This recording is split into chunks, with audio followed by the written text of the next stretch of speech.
अजून एक आक्षेप जो घेतला जातो या सगळ्या ह्याच्यामध्ये की बराच वेळा विधान परिषदेत मध्ये किंवा विधानसभेमध्ये विरोधक गोंधळ घालतात आणि त्यामुळे एखाद्या मुद्द्यावर साधक बाधक चर्चा होत नाही, जनतेपर्यंत त्या चर्चेची माहिती जात नाही. त्यामुळे अनेकदा असं होतं की सिंचन घोटाळा म्हणजे काय हेच जनतेला कळत नाही किंवा आदर्श घोटाळा काय हेही बऱ्याच लोकांना अद्याप कळलेलं नाही. तर ही रणनीती कुठेतरी बदलायला पाहिजे असं वाटतं आपल्याला. नाही, असं की रणनीती आम्ही अनेक वेळा वेगवेगळ्या पद्धतीने बदलत गेलो. पण शेवटी असं आहे की समोरचं सरकार जर संवेदनशील असेल ना तर त्याला ते कळतं. आणि लातों के भूत बातों से नाही मानते ही अडचण झाली आमची.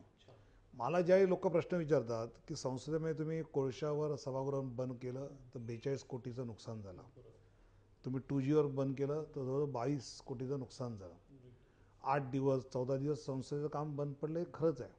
पण हे बंद पडल्यामुळे जो सरकारवर दबाव आला आणि त्यामुळे 2Gचे रिटेंडर झाले, कोळशाचं रिऑक्शन झालं, यातून जवळजवळ 10,000 कोटी आणि 48,000 कोटी असे 58,000 कोटीचा फायदा झाला ना. नुकसान झालं 42 आणि 22 कोटीचा, पण फायदा किती झाला. हा जर दबाव विरोधी पक्षाने आणला नसता, आणि शेवटी यांना ही भाषा हीच कळते हो की तुमच्या या पद्धतीच्या वागणुकीमुळे तुम्ही सभागृहाचं कामकाज चालू देत नाही, याला कारण तुम्ही आहात. हे ज्याही लोकांमध्ये जातं, लोकांचा दबाव उत्पन्न होतो आणि त्यातून सरकारला, कारण शेवटी अधिवेशन चालवणं ही जबाबदारी सरकारची असते आणि त्यामध्ये आपण अपयशी होतो आहोत, हा जो एक फील वाढतो. त्याही मग सरकारने 2Gची चौकशी लावली, त्यानंतर सरकारने सिंचनाची चौकशी लावली. आणि मान्य करा, आम्ही 5 दिवस सभागृहाचं कामकाज बंद केल्यानंतर 6व्या दिवशी मुख्यमंत्री मान्य केलं. हे पहिल्या दिवशी का नाही मान्य केलं?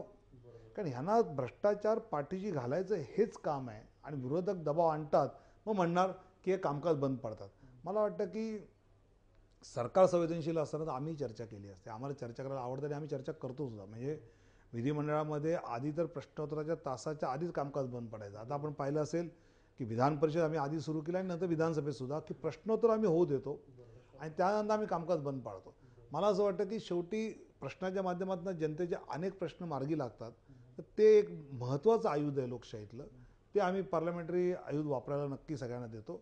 आणि पुढच्या ह्याच्यात जर आमचा आग्रह असेल तर सरकारने जर ऐकला नाही तर कधी कधी मग सरकारला वठणीवर आणायला असं एखादं महत्त्वाचं पाऊल उचलावं लागतं. ते मनाविरुद्ध असतं, पण उचलतो आणि त्याचा परिणामसुद्धा आम्ही पाहतो.